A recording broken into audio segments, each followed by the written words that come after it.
दोस्तों, इस बार महाकुंभ मेला 2025 जो 13 जनवरी से 26 फरवरी तक प्रयागराज के त्रिवेणी संगम में आयोजित हो रहा है, कई विशेषताओं के कारण अत्यंत महत्वपूर्ण है। इस महाकुंभ में अलग अलग चमत्कारी बाबा आए हुए हैं। इस बार का महाकुंभ 4000 हेक्टेयर में फैला है। इस महाकुंभ में 40 करोड़ से अधिक श्रद्धालुओं के शामिल होने की उम्मीद है। मुख्य आकर्षणों में नागा साधुओं का भजन कीर्तन और ध्यान, किन्नर अखाड़े के अनुयायियों द्वारा भजन और नृत्य, दांडी सन्यासी, अखाड़ों के महामंडलेश्वर, योगी और वैष्णव संत शामिल हैं। स्वच्छता और स्वास्थ्य सेवाओं के लिए लगभग 10,000 सफाई कर्मियों को तैनात किया गया है।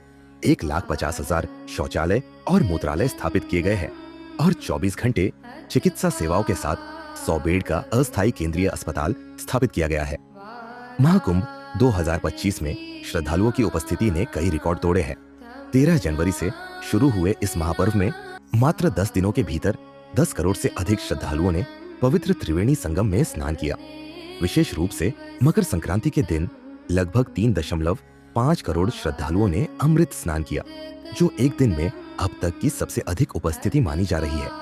इन आंकड़ों के साथ महाकुंभ 2025 ने श्रद्धालुओं की उपस्थिति के मामले में पिछले सभी रिकॉर्ड तोड़ दिए हैं। महाकुंभ 2025 में अनुमानित 40 करोड़ श्रद्धालुओं के शामिल होने की उम्मीद है। यह संख्या दुनिया के सारे देशों की जनसंख्या से अधिक है, चीन को छोड़कर। कितना गर्व की बात है ना दोस्तों। मेला क्षेत्र में लगभग 50,000 बिजली के खंभों पर डिजिटल संकेतक लगाए गए हैं, जो श्रद्धालुओं को दिशा निर्देश देने और बिछड़े लोगों को मिलाने में मदद कर रहे हैं। कुंभ के मेले में बहुत से चमत्कारी बाबा वायरल हुए हैं। उनमें से एक है महाकालगिरी बाबा। मध्य प्रदेश के निवासी महाकालगिरी बाबा पिछले 9 वर्षों से अपने बाएं हाथ को निरंतर ऊपर उठाए हुए हैं। उनका मानना है कि उनके हाथ में भगवान शिव का वास है और वे संपूर्ण धरती के कल्याण के लिए यह तपस्या कर रहे हैं। इस दौरान उनके हाथ के नाखून अत्यधिक बढ़ गए हैं और हाथ की मांसपेशियां जड़वत हो गई हैं। कांटे वाले बाबा श्रद्धालुओं के बीच विशेष आकर्षण का केंद्र बने हुए हैं। इनका असली नाम रमेश कुमार मांझी है और ये पिछले 50 वर्षों से कांटों की सेज पर तपस्या कर रहे हैं। बाबा का दावा है कि वे आध्यात्मिक साधना के इस अनोखे मार्ग का अनुसरण कर रहे हैं। IIT बाबा। ये बाबा IIT के पूर्व छात्र हैं, जिन्होंने आध्यात्मिक मार्ग अपनाकर मेले में विज्ञान और अध्यात्म के मिश्रण को दर्शाया। उनके ज्ञानवर्धक और प्रेरणादायक व्याख्यान ने लोगों को आकर्षित किया।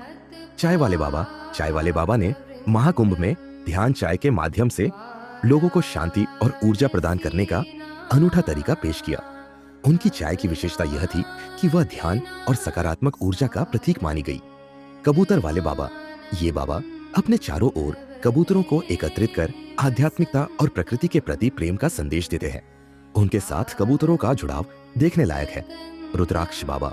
रुद्राक्ष से सुसज्जित ये बाबा अध्यात्म और आस्था का प्रतीक बने। उनकी वेशभूषा और ध्यान की तकनीक ने श्रद्धालुओं को बहुत प्रभावित किया। अनाज उगाने वाले बाबा। इस बाबा ने अपने सिर पर अनाज उगाने का अनूठा प्रयास किया। इससे उन्होंने पर्यावरण के प्रति जागरूकता और आत्मनिर्भरता का संदेश दिया। महाकुंभ में ये अनोखे और चमत्कारी बाबा न केवल आस्था बल्कि रचनात्मकता और प्रेरणा का प्रतीक बनकर उभरे हैं। दोस्तों, ऐसे अपने सनातन धर्म और संस्कृति को जानने के लिए हमारे चैनल को सब्सक्राइब करें। धन्यवाद।